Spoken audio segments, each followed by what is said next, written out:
मैं राजकुमार Tiwari, Saraswati Vidya inter college, प्रवक्ता संस्कृत विभाग। हम आप भैया बहनों आपको व्याकरण का जो मुख्य भाग होता है संधि, उसको बताएंगे। संधि की कई परिभाषाएं होती हैं, जैसे प्रायः सब लोग कहते हैं दो वर्णों के मेल को संधि कहते हैं, लेकिन एक मुख्य परिभाषा है जब दो शब्द एक दूसरे के निकट आते हैं तो निकट रहने वाले प्रथम शब्द के अंतिम वर्ण में और दूसरे शब्द के प्रथम वर्ण में जो विकास उत्पन्न होता है उसे संधि कहते हैं। जैसे विद्यालय, तो विद्यालय देखिए दो शब्दों से मिलकर बना है, विद्या धन आलय। विद्या धन आलय, यहाँ देखेंगे आप विद्या का आखिरी वाला वर्ण द्या है, द्या में आपको मिलेगा बड़ा आ, और दूसरा शब्द आलय है, आलय का आपको जो बड़ा वाला पहला शब्द है वो है बड़ा आ। यहाँ पर बड़ा आ और बड़ा ए करके यहाँ बड़ा का निर्माण करते हैं, यही आपकी संधि है। संधि मुख्य रूप से तीन प्रकार की होती है, जैसे तीन प्रकार की संधि के प्रकार। संधि के प्रकार, संधि तीन प्रकार की होती है। संधि तीन प्रकार की होती है।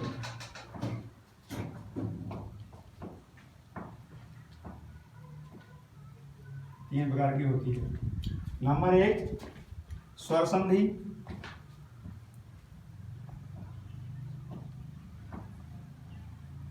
नंबर दो व्यंजन संधि,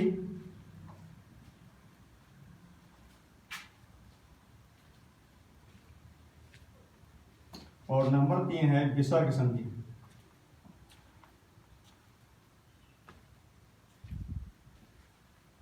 विसर्ग संधि। अब यहाँ हम लोग एक एक संधि का अध्ययन करेंगे। तो पहला नंबर एक है स्वर संधि। स्वर संधि,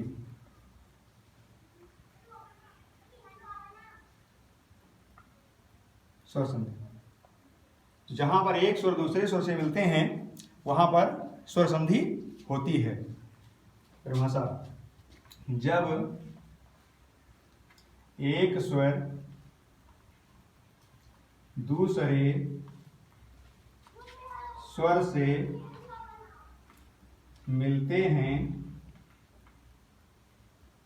तब वहां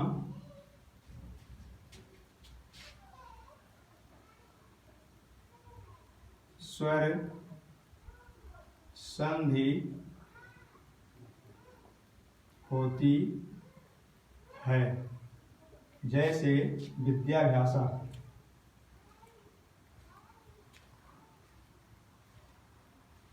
बराबर विद्याधन अभ्यासा।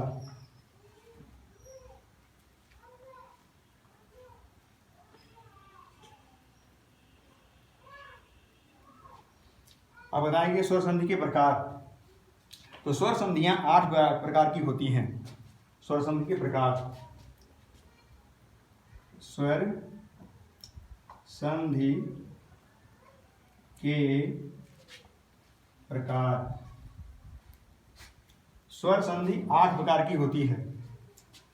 स्वर संधि 8 प्रकार की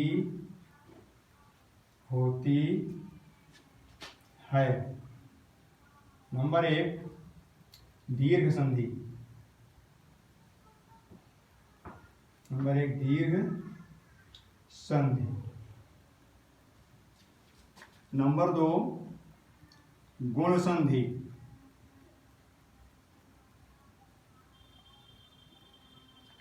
नंबर तीन वृद्धि संधि।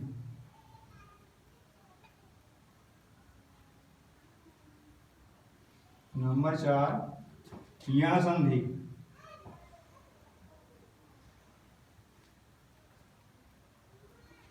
नंबर 5 अयादि संधि।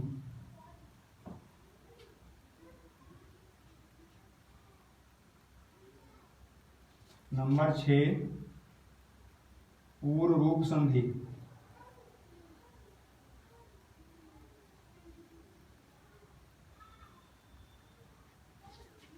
नंबर 7 पररूप संधि।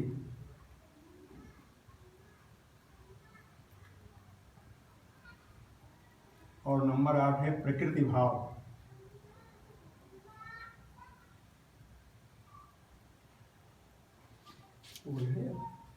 प्रकृति भाव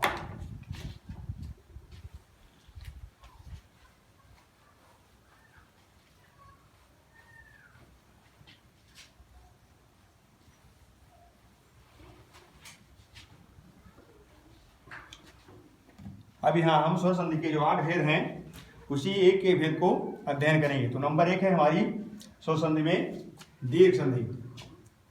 नंबर 1 है दीर्घ संधि।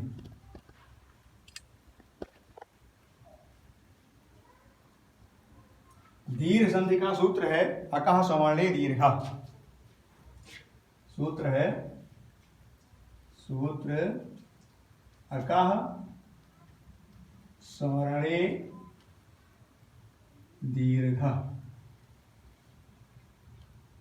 अर्थात अक प्रत्याहार के सामने जब कोई समान स्वर आता है तो दीर्घ हो जाता है, अर्थात छोटा छोटा बड़ा, छोटी छोटी बड़ी और छोटा छोटा वो बड़ा हो।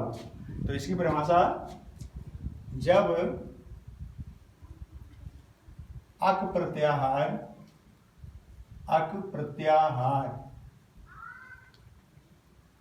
निकट में छोटा आ, छोटी ई, छोटा ऊ, री और लिरी, जब अक प्रत्याहार के सामने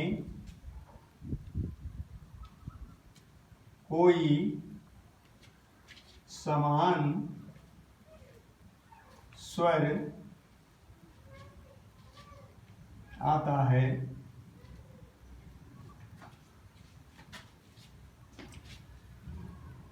तब वह दीर्घ स्वर हो जाता है, अर्थात छोटा छोटा बड़ा, छोटी छोटी बड़ी और छोटा छोटा बड़ा हो। कहीं कहीं अपवाद स्वरूप बड़ा बड़ा ही बनता है, बड़ी बड़ी बनती है और बड़ा हो भी बनता है। जैसे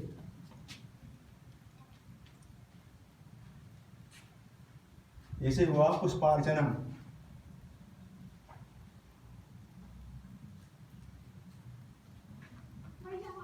बराबर पुष्प धन अर्चनम होगा, पुष्प धन अर्चनम। यहां देखिए पुष्प में पा में आपका छोटा आ, पुष्प में पा में छोटा आ और अर्चनम में छोटा आ बराबर यहाँ पर बड़ा का निर्माण करता है, इसलिए यहाँ पर दीर्घ संधि है। दूसरा हुआ पुस्तकालय,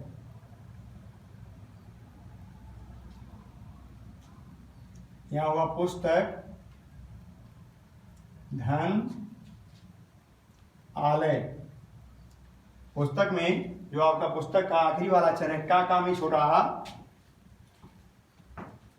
और दूसरा शब्द जो है आलय, आलय का पहला शब्द बड़ा आ बराबर यहाँ पर बड़ा का निर्माण करते हैं, इसलिए यहाँ पर दीर्घ स्वर संधि है। क्योंकि आपको बताया गया है जब दो शब्द एक दूसरे के निकट आते हैं, निकट रहने वाले प्रथम शब्द के अंतिम वर्ण में दूसरे शब्द के प्रथम वर्ण में जो विकार उत्पन्न होता है उसे संधि कहते हैं। तीसरा हुआ देवालय, और होगा देव धन आलय।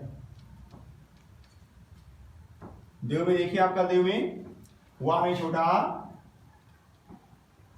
आलय में बड़ा आ बराबर यहाँ पर बड़ा बनता है, इसलिए यहाँ पर दीर्घ संधि है।